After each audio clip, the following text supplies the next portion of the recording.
Shalom, puji nama Tuhan, Bapak Ibu Saudara dimanapun berada, senang rasanya kita bisa berjumpa kembali pada saat ini. Pagi ini kita akan mendengarkan apa yang Tuhan mau sampaikan kepada setiap kita melalui firman-Nya. Firman Allah akan saya bacakan di dalam Roma pasal yang ke-8 ayat yang ke-28 dalam terjemahan King James Version yang sudah ditranslate. Firman Allah berkata, "Dan kita tahu bahwa segala sesuatu bekerja sama untuk mendatangkan kebaikan bagi mereka yang mengasihi Allah, bagi mereka yang terpanggil menurut kehendak-Nya." Puji nama Tuhan. Di sini dikatakan segala sesuatu. Artinya apa, saudara? Artinya dalam segala keadaan, dalam segala situasi yang dialami, apakah itu susah atau senang, apakah menangis atau tertawa, sedih atau bahagia, semua itu bekerja bersama-sama untuk mendatangkan kebaikan. Bagi siapa? Bagi setiap orang yang mengasihi Tuhan dan yang terpanggil sesuai dengan rencananya. Puji nama Tuhan. Kalau kita membaca kisah tentang Musa, saat dia merasa takut atas perbuatannya yang telah mengakibatkan kematian seorang Mesir. Lalu itu diketahui oleh Firaun. Karena Musa merasa takut, dia lari tinggalkan Mesir, dia menuju ke Midian. Selama 40 tahun di Midian, Musa menjadi gembala kambing domba di padang gurun. Kalau kita tahu bahwa Musa ini bukanlah seorang sembarangan. Dia adalah pangeran di Mesir, ya saudara. Seorang yang berpengaruh dan dikenal oleh banyak orang. Tetapi di Midian tidak ada orang yang mengenal dia, ya. Karena dia adalah seorang pelarian. Dari sini kita bisa melihat Musa ini yang biasanya hidup enak, ya saudara. Dia yang sudah biasa hidup enak, hidup senang, apa yang dia perlukan semua ada. Tetapi tiba-tiba semuanya berubah, ya. Ia tidak memiliki apa-apa dan bukan menjadi siapa-siapa. Itu bukanlah satu hal yang mudah, saudara-saudara. Saya bisa katakan bahwa saat itu Musa mengalami titik terendah di dalam hidupnya. Namun kita melihat di sini, justru di padang gurun, justru di saat dia alami titik terendah dalam hidupnya, Tuhan dapat pakai itu untuk apa? Untuk membentuk Musa supaya dia menjadi pribadi seperti yang Tuhan inginkan. Haleluya. Kalau mungkin saat ini ada di antara saudara pagi ini juga yang mengalami hal yang sama mungkin seperti Musa. Mungkin tadinya saudara adalah orang yang begitu berpengaruh, orang yang begitu dikenal di tengah masyarakat. Saudara memiliki kedudukan yang tinggi, jabatan yang baik. Namun karena satu dan lain hal, semua berubah. Hidupmu berada di titik nol. Orang tidak lagi memperdulikan saudara dan saudara mungkin dianggap bukan siapa-siapa. Saya tahu bahwa itu bukanlah satu hal yang mudah.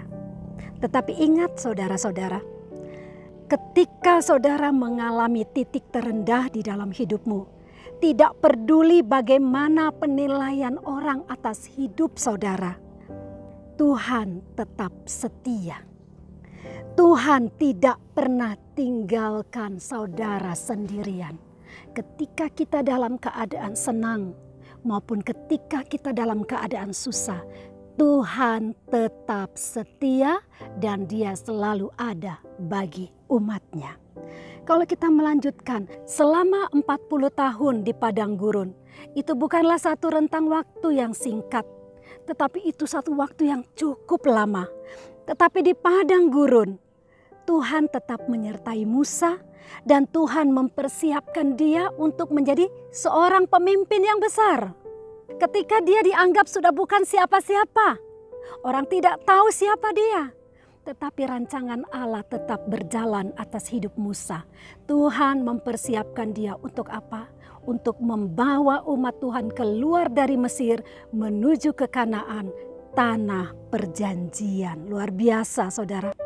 Terkadang saudara, ketika kita berada di dalam keterpurukan, ketika kita berada di titik terendah dalam hidup kita, justru disitulah Tuhan sedang mempersiapkan kita untuk masuk ke dalam rancangannya. Haleluya. Dan kita tahu bahwa rancangan Allah atas umatnya itu adalah apa, saudara? Rancangan yang penuh damai sejahtera untuk hari depan yang penuh harapan. Haleluya. Walaupun kelihatannya lama, kalau kita melihat mungkin orang lain di sekitar kita, hidup mereka sudah lebih dulu berhasil. Hidup mereka sudah lebih dulu diberkati. Saudara, jangan berkecil hati. Ya saudara, jangan berkecil hati lalu mulai membandingkan dirimu dengan orang lain. Jangan, saudara-saudara. Ingat, selama kita masih hidup, itu berarti rancangan Allah belum berakhir di dalam hidup kita. Amin. Puji nama Tuhan.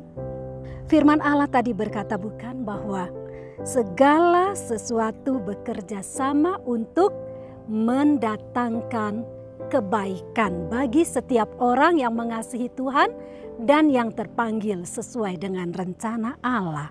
Haleluya. Satu hal yang harus tetap ada di dalam kehidupan kita.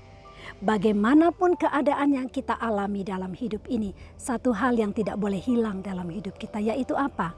Tetaplah mengasihi Tuhan dengan segenap hati, dengan segenap jiwa, dan dengan segenap kekuatan kita.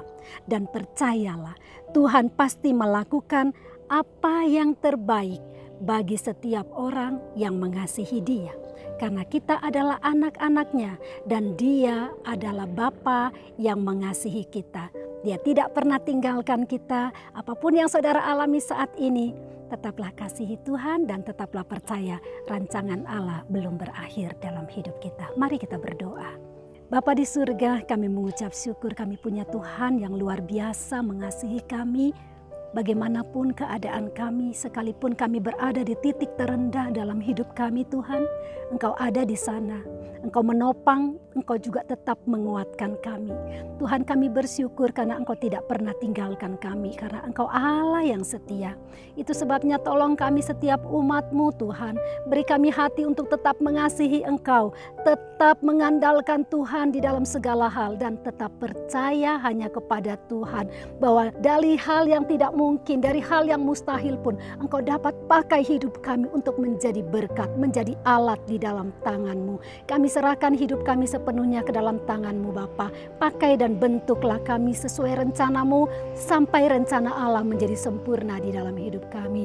Dimanapun umat-Mu berada hari ini yang sudah mendengar firman-Mu, Tuhan teguhkan hati mereka, kuatkan iman mereka. Kalau ada yang dalam keterpurukan, Tuhan biarlah firman yang disampaikan ini boleh menguatkan mereka bahwa rancangan Allah belum berakhir dalam hidup mereka juga. Kami bersyukur punya Tuhan, kami bersyukur karena kami selalu ada di hati Tuhan. Terima kasih buat hari ini, Engkau yang memberkati hari ini, dan kami tahu apa yang kami kerjakan, Tuhan jadikan semuanya berhasil. Penyertaan Tuhanlah menjadi bagian dalam hidup kami. Kami mengucap syukur atas firman yang sudah kami terima di dalam nama Tuhan Yesus Kristus. Haleluya. Amin.